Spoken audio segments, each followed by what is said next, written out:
بسم اللہ الرحمن الرحیم۔ السلام علیکم۔ حضرت علی رضی اللہ تعالی عنہ ارشاد فرماتے ہیں، تنہائی میں گناہ سے بچو کیونکہ اس کا گواہ اللہ تعالی خود ہے۔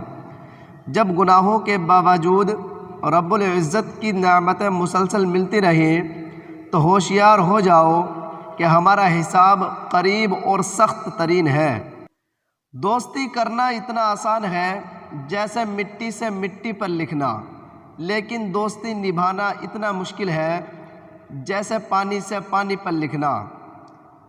اگر تم پانی میں ڈوب رہے ہو اور تمہیں یاد آ جائے کہ وقت نماز ہے تو نماز کی نیت کر لو۔ بہترین آنکھ وہ ہے جو حقیقت کا سامنا کرے۔ کم کھانا، کم سونا اور کم بولنا اللہ کے دوستوں کی نشانی ہے۔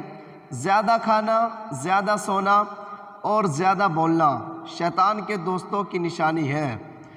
دنیا کو جیتنا چاہتے ہو تو آواز میں نرمی پیدا کرو۔ سب سے بڑا عیب یہ ہے کہ تم کسی پر وہ عیب لگاؤ جو خود تم میں موجود ہے۔ زندگی کا ہر دن آخری سمجھو۔ پریشانی حالات سے نہیں، خیالات سے پیدا ہوتی ہے۔ انسان زندگی سے مایوس ہو تو کامیابی بھی ناکامی نظر آتی ہے۔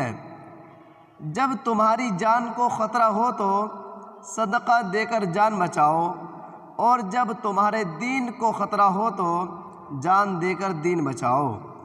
اللہ تعالیٰ سے دعا مانگو تو دعا کی قبولیت پر یقین رکھو، کیونکہ اللہ تعالیٰ غافل، لاپرواہ اور مایوس کی دعا قبول نہیں کرتا۔ عقل جیسی کوئی دولت نہیں اور جہالت جیسی کوئی غربت نہیں۔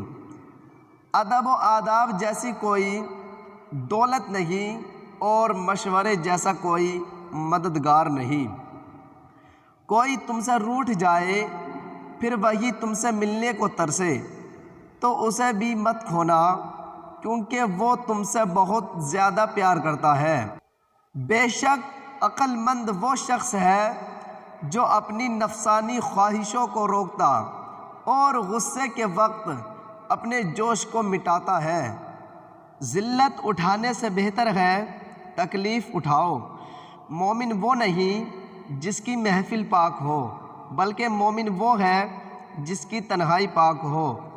اللہ کے نزدیک کسی انسان کی عزت جتنی زیادہ ہوتی جاتی ہے، اس کا امتحان بھی اسی قدر سخت ہوتا جاتا ہے۔